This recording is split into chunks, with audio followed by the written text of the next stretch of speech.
xanımın paxıllığını çəkir. Qadınlar qadınlarla işləməyə biraz çəkinirlər. Bizim hər birimizin daxilimizdə bir uşaq var. Qadın etibar etmədiyi insanlarla ümumiyyətlə danışıqını belə apara bilməz. Biz insan olaraq danışmağı daha çox sevsək də, dinləmək əsas hissədə durur. İnsanın inkişaf eləmək istəyi, o da hədəflənəndə hədəf aparır. Dinləyən diqqətlə dinləyirsə, insanın ehtiyacını görür. Qadının gücü nədədir? Bunu bir xanım edibsə, bir xanım bacarıbsa, demək mən də bacaracam. Uşaq hər yıxılanda tutursansa, o yeriməyi öyrənməz. İnsan da axı özünü təmadı kiməsə təslim etməyə, kiməsə bağlamağa hazırdır.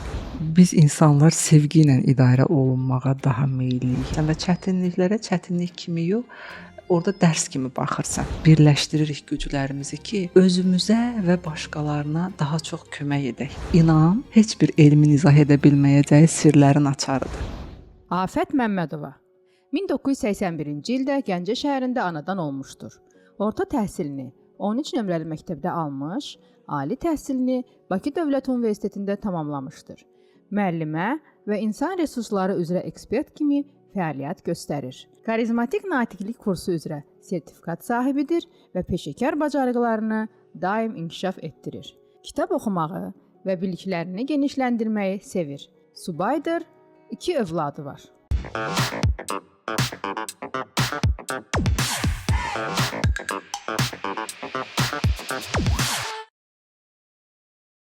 Afət xanım, xoş gördük.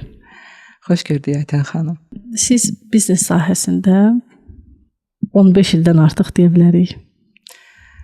13 ildən. 13 ildən artıqdır ki, varsınız. Bir qadın olaraq ən çox çalışdığınız hədəf elə qadınların özüdür. Amma adətən qadınlar qadınlarla işləməyə biraz çəkinirlər. Bu balansı necə qoruyub saxlaya bilirsiniz xanım olaraq? Aytən xanım, xanımlarla işləməkdən o qədər məmnunam ki, xanımların qadın həmrəyliyi deyilən anlayışı mən xanımlarla işləyə-işləyə hiss edirəm ki, biz ünsiyyət vaxtı, xanımlarla fikir mübadiləsi vaxtı o duyğunu yaşayıram. Bəs bu balansı qorumaq, əldə saxlamaq, ya bu necə olur? Bilirsiniz, biz insan olaraq hər zaman bir-birimizi duyuruq və xanımlarla ünsiyyət vaxtı xanımlara qarşı olan mənim niyyətimi onlar hiss edir. Və niyyətdən dolayı energetik olaraq artıq onlar sanki hazır olurlar o ünsiyyətə və qarşılıqlı bir sözün əsl mənasında anlaşılma başlayır. Bəzən ilk görüşdə birdən elə olur ki, xanım baxıram çəkinir, ünsiyyətə girməkdən, sanki bir ehtiyatlılıq olur. Söhbət əsasında hiss edirəm ki, artıq yavaş-yavaş xanım öz fikirlərini aydın ifadə etməyə başlayır, ünsiyyətdə tam rahat olur. O ki, qəlbən ki, biz insanları sevirik və o sevgidən dolayı qarşı tərəfdə də bir rahatlama olur. Onda deyirsiniz ki, hər çalışdığınız xanımı sevirsiniz? Deyərdim ki, bəli. Bilirsiniz, bizim hər birimizin daxilimizdə bir uşaq var. Bəzən həmən anda ki, bəzi duyğulara ehtimal olunur ki, xanımın paxıllığını çəkir, belə bir fikirlər dolaşır. Amma əslində ünsiyyət vaxtı ki, məhz o uşaqla ki, ünsiyyətə giririk biz həmən o anda. Bütün lazımsız orada olan duyğular hamısı çəkilir. Siz birbaşa kökə gedirsiniz də, belə deyim. Kök hissinə toxunursunuz. Bəli, o andakı bəzi duyğuları hiss edirəm. Mən o hissəyə baxmadan məhz o içəridəki uşaqla ünsiyyətə başlayıram. Afət xanım, necədir baxın, çətin tərəfi, asan tərəfi? Bax, bunu necə dəyərləndirərdiniz?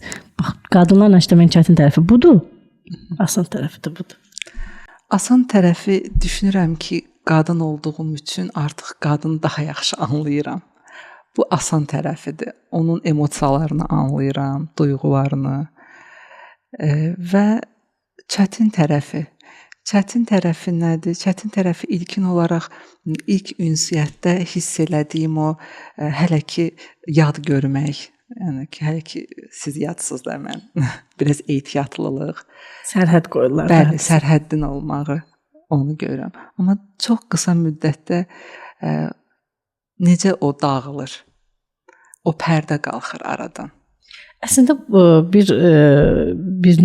birinlə söhbət eləyəndə, əgər sən ondan heç bir enerji almırsansa və sənin qarşındakı səni hiss etdiyini anlamırsansa, bir qadın çətin ki öz hisslərini, emosiyasını, o içindəki uşağı danışsın.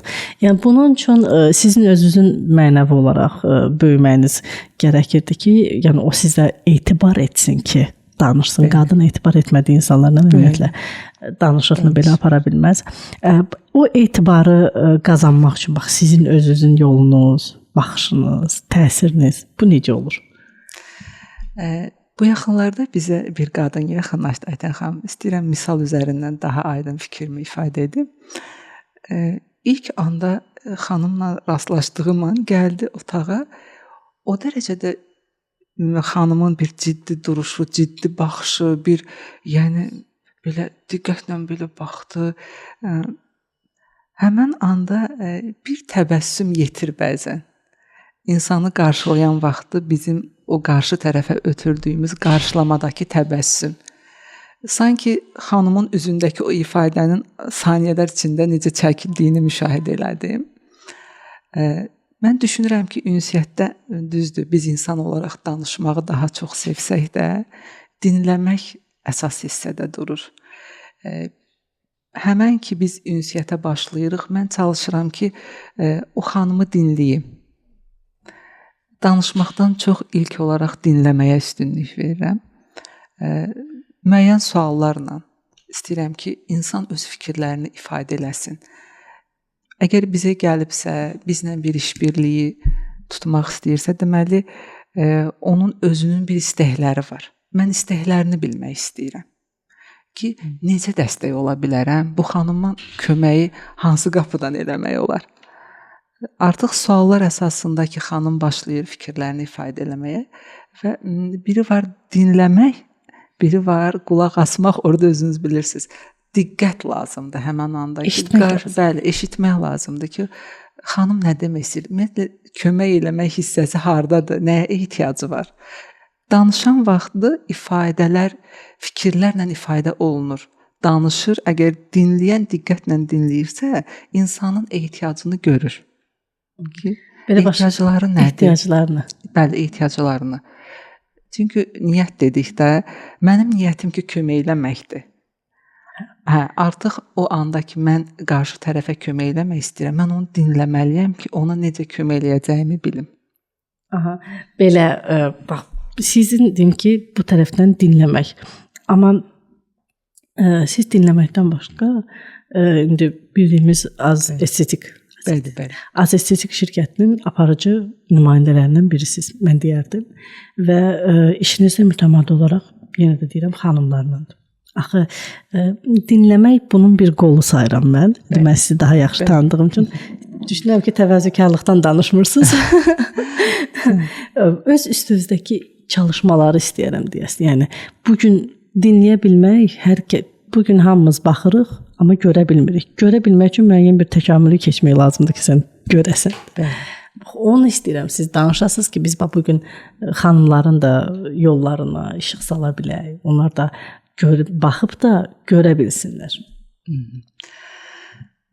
Deməli, Aytən xanım, 2013-dən üzü bugünkü günümüzə qədər hər zaman araşdırmaq, insan məndən ötürü hər zaman çox, belə deyim də, sirli varlıq olub. İnsanı araşdırmağı sevmişəm. İstər fiziki bədən səviyyəsində, istər ruhsal səviyyədə. Və bu araşdırmalarım sayəsində aldığım, çatdığım bilgilər, öyrəndiyim bilgilər bəli, mənə ünsiyyətdə çox köməklik edir.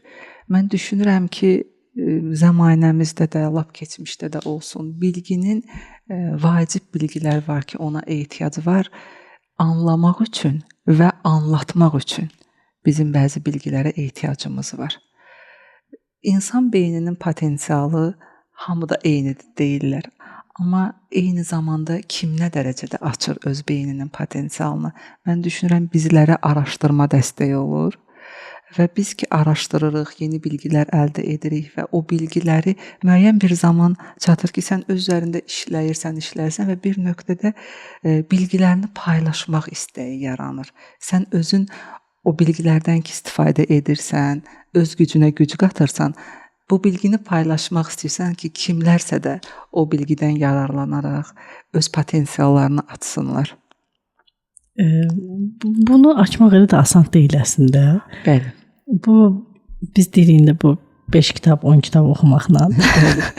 Yəni 10 təlim, 5 təlimə getməklə, təlimdən təlimə də fərq var. O da bir başqa məsələdir, mövzudur.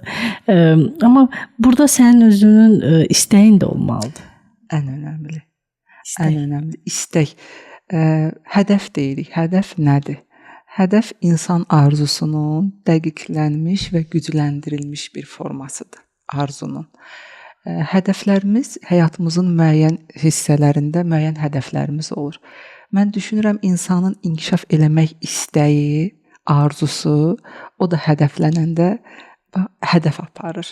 O ki, sənin öyrənmək eşqin var, sənin inkişaf eləmək eşqin var. O ki, sən qəbul eləyəndə ki, insan daha dərin varlıqdır, nə dərəcədə çox müdrikləşmək istəyir, müdrikliyin hansı zirvəsinə çıxmaq istəyir və bu inkişaf etapında öyrəndikləri, bildikləri məhz həmin bu hissədə güc olaraq bizim gücümüzə güc qatır və ətrafımızda olan insanlara da dəstək ola bilirik. Afət xanım, mən soruşmaq istərdim ki, qadının gücü nədədir? Qadının gücü onun bir neçə əsas da mən gətirərdim orada qadın xüsusiyyətlərində. Qadın uğurlu olmaqdan ötürü bəylərdən fərqli olaraq, bəylər əgər bir uğura hansısa bir sərtliklə, hansısa bir yanaşma başqadır. Xanımlarda sərtlik və yaxud bəli, qadın həlimliyinlə. Qadına ən birinci lazım olan onun həlimliyidir. Çünki biz bəylər kimi sərt gedə bilmərik hansısa bir hədəfə, hansısa bir uğura. Bizim yolumuz fərqlidir. Bizim yolumuz birinci rahat olmalıyıq. Ən birinci qadın ruh halı rahatçılıqdır. Qadın rahat olanda onun qadın gücü artır. Rahat necə bunu izah edək? Rahat, bunu biraz da aça bilərik. Necə rahat olmalıyıq? Rahatlamağı necə izah edə bilərik? Rahatlıq dediyimiz o birinci qorxuların üstünə gedəndə artıq bir fəaliyyət tutalım götürək. Bunu bir xanım edibsə, bir xanım bacarıbsa, demək mən də bacaracam. Bu inamı artırmaq, inamla bağlı bəyəndiyim bir fikir var. Deyir, inam heç bir elmin izah edə bilməyəcəyi sirlərin açarıdır. İnam, özünə inamı artırmaq. Özünə inamı artırdıqca həmən o dediyimiz rahatlama duyğusu artır. İnam artır, rahatlama gəlir və qadının gücü artır. Qadın olduğu fəaliyyətdə, məsəl üçün, yaratmaq istəyir. Quruculuq, yaratmaq, qurumaq, dəstək olmaq. Bunu məhz o rahatlama fonunda dediyimiz kimi qorxunun üzərinə gedən həmən o inamdan doğur. İkinci mərhələ zövq almaq deyilən, tutalım ki, təbiətin gözəlliyindən, bugünkü dünyamızda məlumat partlayışı dünyasında yaşayırıq, informasiya partlayışı bir devrindəyik. Bu da bizim beynimizdə o dərəcədə çox fikirlər olur. Təbiətdə gedirik, yol gedirik, amma təbiətə fikir vermirik. Tutalım, küləyi hiss etmirik. Bunların özü bir qadın üçün çox önəmlidir ki, küləyi hiss etsin, o təbiətin gözəlliyini görsün. Bax, bu anda da, bu da qadın ruhu üçün çox önəmli məqamdır. Təbiətlə vəhdətdə olmağı deyil. Təbiətlə vəhdətdə olmaq. Çünki qadın ruhsal varlıqdır axı, ona lazımdır o.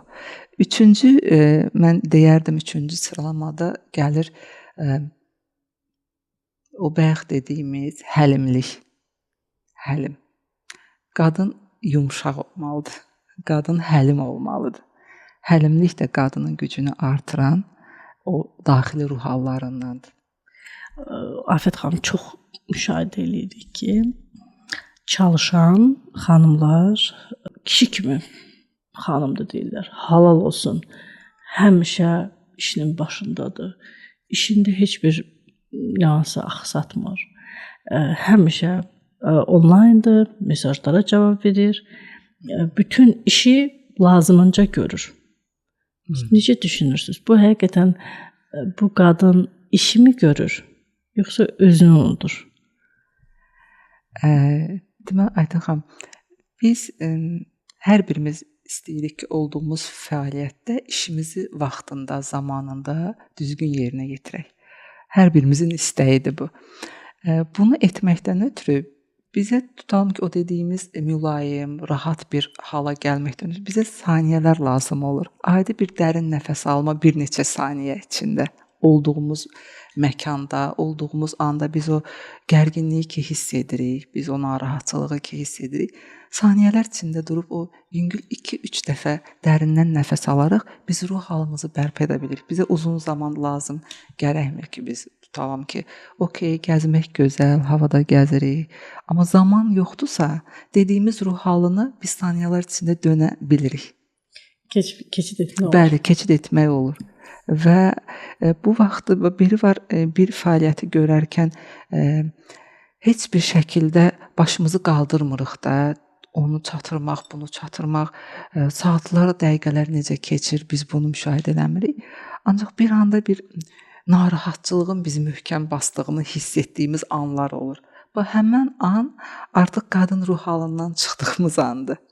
Biz narahat olmağa başlayırıq. Bəli, narahat. Biz həmin anda burada bir də daxilən yaradanımızla bir bağ quraraq, ona inam, ona da güvən, özümüzü sözün əsl mənasında qadının bir də güvəndə olmaq istəyi var dərinliyində həmişə. Və o yaradanına güvənəndə ki, o hər zaman yaradanı tərəfindən qorunur. Özünü hər an qorumağa ehtiyac. Məsələn, qorumaq o lazımdır, amma baxıb bəzən bu lazımsız bir hala gəlir. O qorxu şəklində qoruma başlayır və bu da qadının gücünü zəiflədir. Afət xanım, necə düşünürsünüz? Bir qadın karyerada yüksəlməsi üçün mütləq ki, bəylərdən dəstək almalıdır, yoxsa özü də yüksələ bilər? Deməli, Aytən xanım, mən düşünürəm ki, qadın özü də yüksələ bilir. Mənim yanaşmama görə o ki deyirik daxili inamın artırılmağı və daxili inam artanda nə baş verir? Özgüvən yaranır və qadın öz gücünü aça bilir. Məhz bu anda rahatçılıqla o özü də o istədiyi hədəfə, çatmaq istədiyi arzusuna özü də rahat tək çata bilir. Baxın, mən də çalışan bir xanımam da. Bəzən evdə bəzən də əsasən olur ki, evə yorğun da gedə bilirəm. Evdə iş görməyə də bilirəm. Evdəki işi başqa bir qadına da sağ olsunlar, yəni kömək eləyə bilirlər bizə. Amma ki, hansı ki öhdəliklər var ki, onları sən eləməlisən. Yəni onlar səndən qaçmır. Sən onları məsuliyyəti götürüb və bunu həyata keçirməlisən. Və burada da böyük bir əslində balans var. Çünki uşaqların tərbiyəsi əsasən anadan soruşulur. Hazırki cəmiyyətimizdə. Yəni nə olursa direkt uşağa baxılmır. Anaya baxılır ki, sən necə böyütmüsən. Bu da böyük bir balans və böyük bir məsuliyyətdir deyərdim. Əslində qadınların iş görməmələrinin səbəbləri bir çoxlarında evdə uşaqlarım necə olacaq sualının cavabıdır. Baxın, Afət xanım, burada bu məsələni necə tənzimləyirsiniz? Yəni, bu böyük bir kitabdır deyərdim. Razıyam sizinlə, Aytən xanım. Bəli, evladlarımızın tərbiyəsi, onların bir şəxsiyyət kimi formalaşmağı, ana olaraq bizdən çox asılıdır. İşdən sonraki zamanlarda uşaqlarla çalışdığım qədər ünsiyyətə çox vaxt ayırmağa çalışıram, çalışdığım qədər dinləməyə. Çünki uşaqların özünüz bilirsiniz, yeniyetmə yaş dövrlərində onların o halları an-be-an dəyişə bilir. Haldan hala düşürlər. Bu vaxt onların o hallarında, yanlarında olmaq, onlarla zaman keçirmək hər hansı bir fikirlərində əgər ehtiyac sual verilirsə, uşaqlar tərəfindən onları yönləndirməyə dəstək olmaq. Bu məqamlarda uşaqlarla zamana düşünürəm, daha çox ehtiyac var. Zaman keçirməliyik. Bəs onların ruh halını necə dəyərləndirirsiniz? Bax burada mənim də övladım balacadır, qızım. Soruşur ki, çox sağ ol. Sən neçədə gedəcəksən? Bəs neçədə gələcəksən? Saata görə soruşur məni. Mən deyirəm ki, bax mən gedəcəm bu vaxtda da gələcəm. Ya üzülür, ya da ki baxıram ki, orada gedir nəsə başı bir işə qarışır. Əslində mən onu qoyub gedəndə mən çox üzülürəm. Səmimi deyim ki, üzülürəm, amma burada da bir proses var. O prosesdə sənsiz iştirak olmur da. Burada necə, mənə maraqlıdır ki, siz bu prosesləri necə idarə eləmisiniz? Deməli, Aytən xanım, bizdə anam evdar xanım olub, anam yanımızda çox olub hər zaman. Mən bəzən sizi o qədər gözəl başa düşürəm, bəzən mən də düşünürəm ki, uşaqlarla mamam tam ki mənlə vaxt keçirdiyi qədər, qardaşımla vaxt keçirdiyi qədər vaxt keçirə bilmirəm. Bu məni də zaman-zaman məyus edir. Bir nöqtədə də uşaqların ana işlədiyi vaxt uşaqlar sərbəst həyata daha tez qədəm qoya bilirlər. Özləri qərar verməkdə, zamanında bilirsiniz, biri var, formalaşmaq var, şəxsiyyətin formalaşmağı var. Ana uşağın yanında nə qədər çox olursa, ayda deyir, əgər uşaq hər yıxılanda tutursansa, o yeriməyi öyrənməz. Bu məqamda da bu baş verir. Sonraki etapda da biz hər onların halı qarışanda yanlarında olsaq, onlar şəxsiyyət kimi gec formalaşarlar deyə düşünürəm.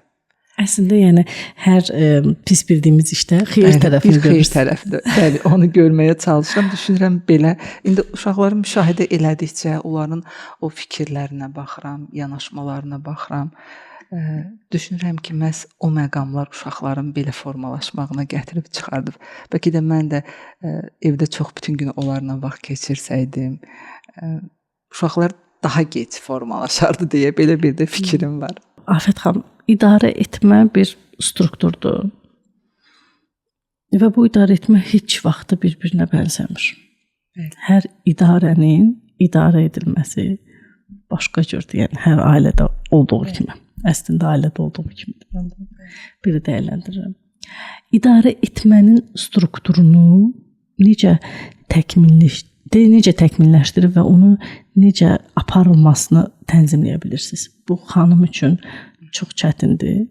Bir qadının səsinin çıxması, bir strukturun qurulması, bir xanıma inanılması, bilirik ki, böyük bir məsuliyyət və inam. Bu strukturu necə eləyirsiniz? Deməli, Aytən xanım, keçmişdə əsasən idarə olunmada bilirik ki, hökm, qorxu faktorlarından çox idarə olunub idarəçilikdə. Amma günümüzdə biz insanlar sevgi ilə idarə olunmağa daha meyliyik. Yəni bizim idarəçiliyimizdə sevgi, dinlənmək, anlaşılmaq bu etapda mən istifadə elədiyim sırf bu məqamlardır ki, mən sevgi ilə idarəçiliyi önəm verirəm. Sevgi dediyim kimi, biz bayaq yolun başında danışanda dinləmək, anlamaq, dəstək olmaq. İdarə etmədə bir qarşı tərəf hiss edəndə ki, sən ona kömək eləmək istəyirsən, o idarə olunmaq, icazə verirsən onu idarə eləyəsən. Çünki sən ona dəstək olmaq istəyirsən axı. Bax bu mən belə görürəm. Bundan əlavə bizim 4 əsas funksiyamız var ki, o funksiyaları da bu idarəçilikdə aktivləşdirmək bizim köməyimizə çatır və yaradıcılıq olsun, quruculuq olsun. Burada birinci öyrənmək, ikinci öyrətmək, üçüncü təşkil etmək, dördüncü idarə etmək. Bu 4 funksiya bizdə aktivləşəndə bunlar bir-birini tamamlayır. Biz tutalım ki, bilgini öyrəndik, öyrəndiyimizi öyrətdik və bu prosesdə həm də təşkil edirik işi. təşkil elədiyimiz işi bir də idarə eləmək lazım olur. Burada da bu keçdiyimiz etaplarda öyrənmək, öyrətmək, təşkilatçılıqda bir 4-cü mərhələyə baxsaq nə baş verir orada? Səninlə yol gələn həmən komanda artıq idarə olunmağa hazırdır. Nədən gəldi ora? Çünki orada baş verən dəstəkdən. Siz bir fikir söyləyib idarə eləməyə çalışanda insan sənin niyyətini, dəstəyini görür deyə icazə verir. Əslində çox gözəl yanaşmadır. Yəni insan hiss edir ki, siz ona yardımcı olursunuz. Bəli. Artıq belə deyim də öz iplərini. Bəli. İnsan da axı özünü mütəmadi kiməsə təslim etməyə, kiməsə bağlamağa hazırdır. Orada struktur belə formalaşa bilir. Bu həmişəmi belə olur? Hər qadın mı buna razılaşır? Deməli dostluq çox önəmlidir. İnsanlar arasında dostluq əlaqələri qurulmalıdır. Dostluq əlaqələrinin qurulmağı dediyimiz həmin o effekti verir idarəçilikdə. Xarakterimizdə olan səmimiyyət və dürüstlük münasibətlərə yansıyır. Dürüst və səmimi insan danışıq vaxtı hətta sən ona tam idarə elədiyini ona ifadə edirsən ki, mən hal-hazırda səni biri var idarə etmənin formaları var, gizli idarə etmə var, aşkar idarə etmə var. Aşkar idarə etmədə belə insan rahatdır. Çünki sən səmimisən, dürüstsən və dostsan. Və o dostunu ona dəstəyinə və dostunun idarəçiliyinə icazə verir. Mən başa düşdüm Afət xanım. Onda idarə etmə əslində beyinlərdə, yaddaşlarda qalan başqa bir struktur var idi ki, insanları diktatordan belə şiddətlə, qorxu ilə idarə edirdilər. Amma siz strukturu sadəcə dəyişmisiniz ki, yəni idarə etmə əslində dostluqdur, yardımdır və əlaqədir. Belə olduqda, əgər o deyirsə idarə etmə budursa, okey, mən razıyam. Qalxanlarını salır da aşağı eləmək. Bəli, mən hazıram. Yəni mən hazıram, mən istəyirəm, birlikdəyəm, əməkdaşlığa hazıram, güclərimizi birləşdirək. Bu günləri insan tək nə qədər güclü ola bilər və öz potensialını, belə deyək, biz təkcə özümüzə yox, həm də cəmiyyətə yararlı olmaq istəyirik. Biz həm də cəmiyyətdə insanlara kömək eləmək istəyirik. Bu zaman güclərin birləşdirilməyinə ehtiyac var. Çünki bir söz var, tək əldən səs çıxmaz. Doğru.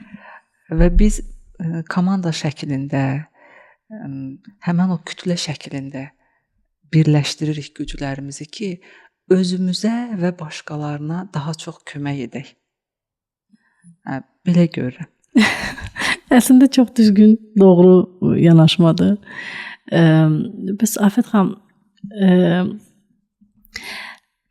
hansı qadınlar həyatlarına toxunmusunuz ki, onların hekayəsi bu gün də sizin gözlərinizi doldurur?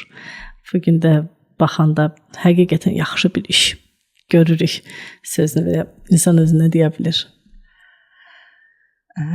Deməli, Aytən xanım, var bizlə əməkdaşlıq edən xanımlar var ki, bizdə elə bil ki, fəaliyyətimiz iş qurmağa dəstək, beauty sektorunda iş qurmaq istəyən xanımlara dəstək bizdə gedir. Bu vaxt mən müşahidə edirəm, tutalım ki, xanım evdar xanımdır, bugünkü günə qədər heç bir işdə işləməyib, ali təhsili hətta yoxdur.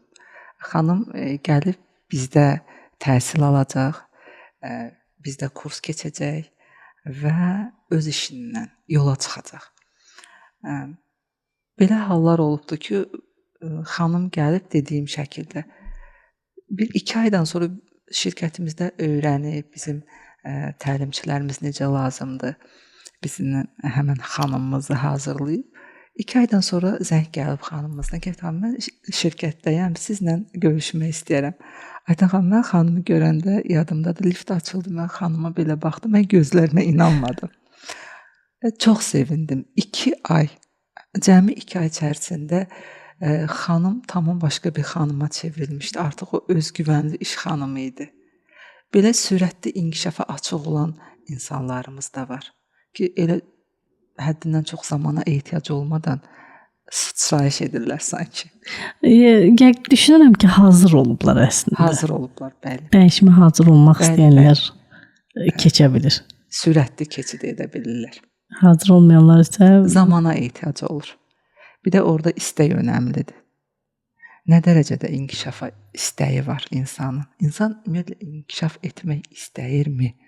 Bu sualdır. Hər adam onu istəmədiyini müşahidə eləmişəm. İstəməyə də bilir. İstəməyə də bilir. Doğru. Olduğu vəziyyətdən razı deyil. Bəli. Amma istəmir də. Burada bilirik insan olaraq bizim bir də tənbəl tərəfimiz var. Etiraf eləməliyik. Bir inkişaf üçün onun üzərinə gedirik. Tənbəl tərəfimizin üzərinə gedirik. Araşdırmalar, yeni bilgilər almaq, tətbiq eləmək. Bunlar hamısı həmin o tənbəl tərəfimizin üstünə getməkdən keçir. Ona görə bəzən mən təəssüf edirəm ki, müşahidə etdiyim olub ki, belə yaxşıdır, amma daxilən razı deyil. Amma belə yaxşıdır. Niyə? Çünki o mərhələdən keçmək istəmir, o əməyi vermək istəmir. Qorxuları var. Bəli, qorxuları var. Mütləq ki, qorxuları var. Baxın, Afət xanım, bu günlərim siz bir çox xanımla danışıb, onlara öz inamınızı bildirirsiniz. Mən səninləyəm. Biz bu yola birgə çıxaq deyirsiniz. Bəs Afət xanımın özünə bu yolda xanım kömək olub, yoxsa necə? Mən dəvət aldım fəaliyyətlə bağlı. Şirkətdə yeni bir layihənin inkişafını istədilər. Və həmin vaxtı bizdə bəy idi mənə təklif edən. Artıq təlimlərində iştirak elədiyim, sağ olsun, müəllim deyə biləcəyim şəxslərdən biri idi. Zahid müəllim. Zahid müəllim mənim müəllim deyəcəyim şəxslərdən biridir. Zahid müəllim ilk dəfə mənə bu təklifi verdi və şirkətə də layihə ilə bağlı mütəxəssis lazım idi ki, bu yola çıxsınlar. Çünki yeni bir şirkətimizdə olmayan bir layihə işlənmək lazım idi. Bu şəkildə biz başlamışıq. İlk dəfə bir bəy sizi dəvət edib. Afət xanım, o hekayəni mənə danışmısınız, istəyirəm izləyicilərimizə də danışasınız ki, proses, çünki heç olmayan bir struktur, siz sıfırdan gəlib yeni bir sistem qurmalıydınız. Orada bir böyük bir inam və böyük bir gözlənti var idi əslində sizdən. Deməli, necə oldu Aytən xanım? Müəyyən bir zaman içərisində bilgi və təcrübələrimiz formalaşır ki, biz bunu sizdə olan o potensialı müəssisədə, yəni yenilik açmaq istəyən bir şəxs görür sizdə ki, sizin bilgi və bacarıqlarınız var ki, yeni layihənin başlanğıcında ehtiyac var bu bilgi və təcrübəyə. Və ilk olaraq mən xatırlayıram, yenilik tez qəbul olunmur. Biraz çətinlik çəkdik həmən dövrlərdə sözün əsl mənasında bu yeniliyi qəbul eləməyən şöbələr var idi ki, layihəni bu nədir, bu necə olar? Ancaq siz faktiki olaraq digər şöbələrin əsas müştərilərinin kontakta keçirdiniz. Bəli. Orada da qorxu yaranmışdı. İtirmək qorxusu. İtirmək qorxusu yaranmışdı. Ancaq bu layihənin məqsədi o deyildi. Əksinə həmən o müştərilərə dəstək, şirkətin özünə dəstək, o mühiti yaratmaq lazım idi ki, müştərilərin rahat gəlib sözün əsl mənasında öz fikirlərini söyləyə biləcəyi, yeni bilgilər, məsələn bizdə təlimlər, konfranslar təşkil olunur, seminarlar təşkil olunur. Bunlar da məhz bizim müştərilərin həm şəxsi inkişafına, həm peşəkar inkişafına birbaşa dəstək olur. Layihənin yaranma səbəblərindən biri bu idi ki, həmən o mühit yaransın. İkinci bir tərəfdə biz bilirik ki, biz millət olaraq tövsiyə eləməyi sevirik. Və tövsiyə hər zaman edirik. Bir tutalım ki, məhsuldan, xidmətdən məmnunuqsa, bu məmnuniyyəti dilə gətiririk. Bu vaxtda bizim yetərincə şirkətimizdə məmnun müştərilər var idi ki, onlar bizi daima deyirdilər, bizim haqqımızda öz tanışlarına məlumat verirdilər. Bu da gəlib elə bir struktur formalaşırdı ki, təşəkkür, şirkət də istəyirdi ki, onun məmnun müştərilərinə öz təşəkkürünü bildirsin hər hansı bir şəkildə. Bu vaxtda artıq bizim layihədə olan bir karyera imkanı yaradıldı ki, bizim müştərilərimiz o karyera imkanından yararlansınlar. Onlar şirkətimiz tərəfindən, layihəmiz tərəfindən təşkil olunan o tədbirlərdə aldıqları bilgilər onlarda bilsiz o güclərini açmağa dəstək olurdu. Xanımlarımız var ki, regionlardan bu gün onlar danışır, mən baxıram, fəxr edirəm. Deyir ki, Afət xanım, mən bu tədbirlərə gələ-gələ elə bir zirvəyə çatıram öz işimdə. Elə bir aldıqları bilgilərlə özgüvənləri artır və onlar öz işlərini böyütməyə başlayırlar, genişləndirməyə başlayırlar. Biləsuvardan, Gəncədən belə xanımlarımız var ki, hansı ki real olaraq bu gün onların mən fəaliyyətinə baxıram, ürəyim açılır. Sumqayıtın özü bu günlər aktiv bizim maşallah şəhərlərimizdəndir. Ki İmişli olsun, Sabirabad olsun, maşallah olsun, xanımların regionlarımızdan da elə bir ki, inkişafa mən marağını, həvəsini görürəm fəaliyyətlərində. Çox sevindirici haldır. Biz onlarla heç bir şəkildə Bakıda deyirlər deyə anlayış olmadan işləyirik, fəaliyyətdəyik, kontaktdayıq. Harda olması nasıl deyil? Bəli, harda olmasından asılı olmayaraq biz onlarla kontaktdayıq. Klubumuzun bugün yüzlərlə üzvü var Aytən xanım. Və onların içərisində elə bir dərəcə bağlayanlar yüzü keçiblər. Və dərəcə də bizdəki mərhələlidir. Yuxarıki mərhələlərə keçənlərimiz də var ki, bu da bizim üçün çox sevindiricidir ki, şükür Allaha biz insanlara dəstək olub onların o arzularını reallaşdırmağa köməklik etmişik. Əslində bunu mən belə dəyərləndirərdim ki, qadın dəyişsə bir cəmiyyət dəyişər. Yeni bir cəmiyyət formalaşdırırsınız əslində və dəyişən, çalışan, potensialı olan insanları daha çox götürüb və onlara da belə yatırım edirsiniz hardasa. Bəli. Bu da onun inkişafına gətirib çıxarır. Bəs Afət xanım, heç olubmu ki, mən bu işi niyə görürəm deyəsiz və işləmək istəməyəsiz? Sən Aytən xanım, elə olmayıb çünki mən işimi çox sevirəm. Amma yorulmaq təbii ki, yorulduğum məqamlar olub. Sadəcə olaraq fiziki yorğunluqdur ki, durmadan rutində. Bunun üçün də düşünürəm, ildə bir dəfə ki, istirahət həmişədən verilib dədə-babadan. Bir ay məzuniyyət. O məzuniyyətdən sonra artıq o duyğu keçir, tam rahat sən fəaliyyətə başlamaq istəyirsən. Bir məzuniyyət bəs edirsən. Bir məzuniyyət bəs edir. Afət xanım, bir qadın özünü qurmaq üçün hardan başlamalıdır? Deməli, Aytən xanım, qadınlarımızın çətinlik çəkdiyi yer qərar verməkdir. Qərar. İnsan arzulardan ibarət varlıqdır da. Balaca, böyük, kiçik arzularımız çoxdur. Arzuların içindən əsas nəyi istəyirəm? Onu seçib də o arzunu hədəf olaraq qoyduğu anda siz insan hərəkətə gələndə niyyəsini bilməlidir. Niyyəsini bilmiriksə mən bunu niyə edirəm? Onda biz onu etmək istəmirik. Amma niyə o ki içəridəki güclənmiş arzu ki var, istək ki var, yaratmaq istəyi.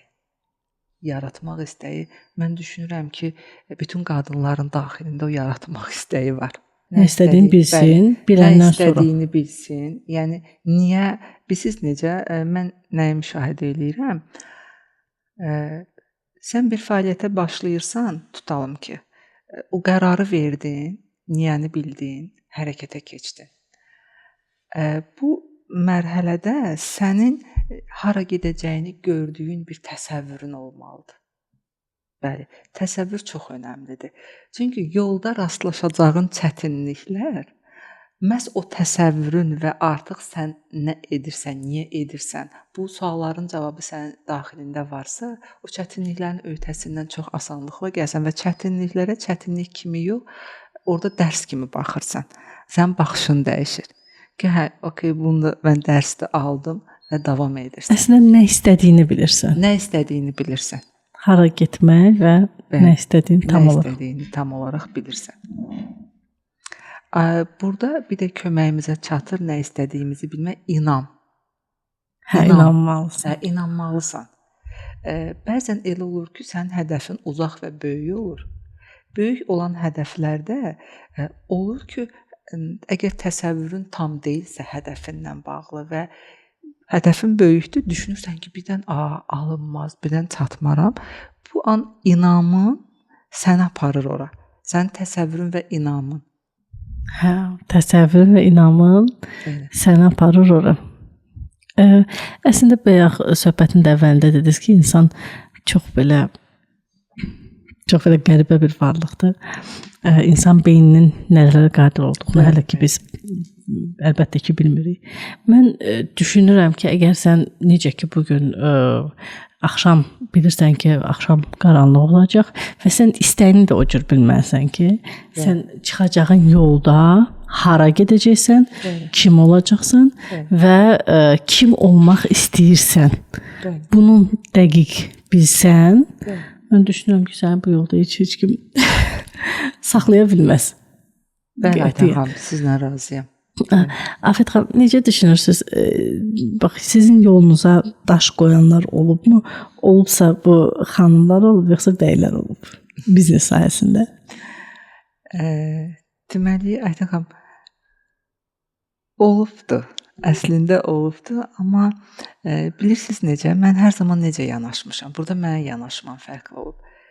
Düşünmüşəm ki, xanım məni başa düşmür. Həmən anda. Mən ona daş qoymaq kimi yox, məni anlamır kimi baxmışam, qarşılamışam. Şimdi zaman lazımdır. Bu xanım hələ ki məni anlamır. Məsələn, buna görə belə davranır.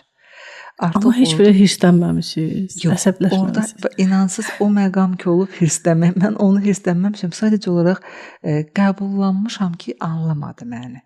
Mənə zaman lazımdır. Demək, mən anlatmadım, anlada bilmədim. Zaman içərisində anlayacaq. Yenə özünüzdə əslində dəyişməni və təkmilləşdirməyə qayıtmısınız. Bəli, ora qayıtmışam. Yəni onu mən sırf yox bu xanımlar tutam ki, bu xanım imenli mənə bu pisliyi edəcək deyə kimi yanaşmamışam. Afət xanım, baxın, olur ki, mən də yeni bir işə başlayanda, işə getməmişdən öncə özümə söz vermişdim ki, sən elə qurmalısan ki, problem səndə olacaqsa olacaq, yəni olmayacaqsa olmayacaq. Hələ də elə insanlar var ki, heç cürə həzm eləyə bilmirsən. Yəni baxırsan ki, danışırsan, deyirsən, gülürsən, amma o səndə burada qalır. O nə yuxarı gedir, nə aşağı gəlir də. Bu idarə olunması mənə görə çətindir. İndi mən burada yanlış eləmsə siz mənə deyin. Mən sizdən bunu istəyirəm ki, deyəsiz də. Heç cür sən onu həzm eləyə bilmirsən, amma sən bundan yol getməlisən. Çox önəmli məqamdır bu məqam. Deməli, Aytən xanım, siz ki o andakı hiss eləyirsiniz də qarşı tərəfdən onu və sanki sizə müayinə olmaq istəyir. Bir aqressiyasının olduğu. Əslində sizcə onun içərisində, o fikrin içində nə durur? O münasibətin içində nə durur sizcə qarşı tərəfdə? Mən elə gəlir ki, qorxunun bir növüdür. Bəli, qorxudur. Zaman içərisində sizin onunla dostlaşacağınız bir zamana ehtiyac var. Dostlaşmalısınız, dostlaşacaqsınız. Amma ünsiyyət lazımdır. Aytən xanımla o şəxslər arasında ünsiyyət. Nə dərəcədə çox o məsafə ki var insanlar arasında və o duyğu ki var ki, yox, bu məni sinirmir, məsəl üçün bu məni qəbul eləməz. Və biz istərsəmiz uzaqlaşmağı və qarşı tərəfdə uzaq durmağı seçirsə bu məqamda bizlərin o əməkdaşlıq hissəsi var, biz güclərimizi birləşdirmək istəyirik axı. Biz bilirik ki, güclərimizi birləşdirsək daha tez hədəfə çatarıq. Hədəf nədir? Hədəf dediyimiz kimi tək özümüzə yox, həm də insanlara bir burada dəstəkdir. Məsələdə. Mən sizə məsləhət görərdim ki, Aytən xanım həmin məqamda daha çox ünsiyyətə yol ayırsın, yol verin ünsiyyət. Danışın. Danışın. daha çox danışın və danışıq vaxtı o xanımı dinləməyə önəm verin. Suallar verin. Aha. Suallar verin, Nə kimi? dinləyin. Məsəl üçün proyektdir və siz onun üzərində birlikdə işləyirsiniz. Proyektlə bağlı sual verin. Necə görürsən? Ümumiyyətlə nə nəticə əldə edə bilərik? Sənin baxışın nədir? Xanım öz baxışını proyektlə bağlı söyləsin. Aytan xanım da öz baxışı var axı. O da öz baxışını söyləsin. Bu ünsiyyət sizin bu fikir mübadiləsi sizi gətirir bir zaman içərisində dostlaşdırır. Aytan xanım xanıma güvənməyə başlayır. Xanım Aytan xanıma güvənməyə başlayır. Bir həqiqəti etiraf eləməliyəm Aytan xanım. Nə dərəcədə çox qarşı tərəfdən paxıllıq gördüyüm anlar olub, amma zaman qısa və yaxud da uzun zaman lazım olub ki, o keçsin. Mən həmən vaxtı, həmən sizə təklif elədiyim kimi ünsiyyətə önəm vermişəm ki, biz dostlaşaq, amma xanım mən düşünmüşəm ki, məni tanımır.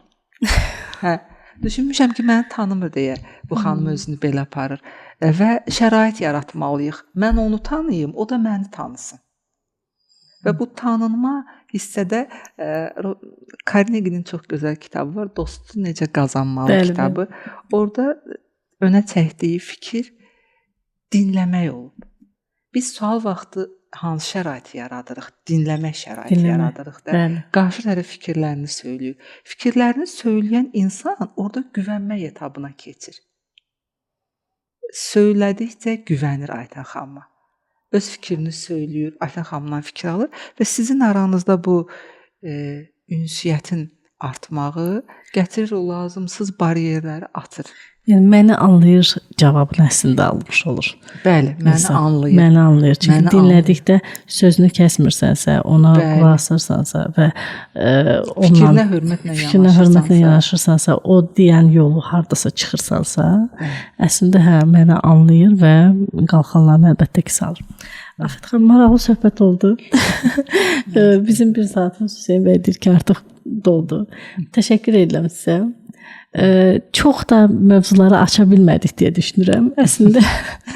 Amma indi nə qədər faydalı ola bildiysə, yenə də deməli bu qədər olmalı idi. Çox təşəkkür edirəm sizə gəldiyiniz üçün. Sizlə danışıq mənə həmişə huzur verir, rahatlıq verir.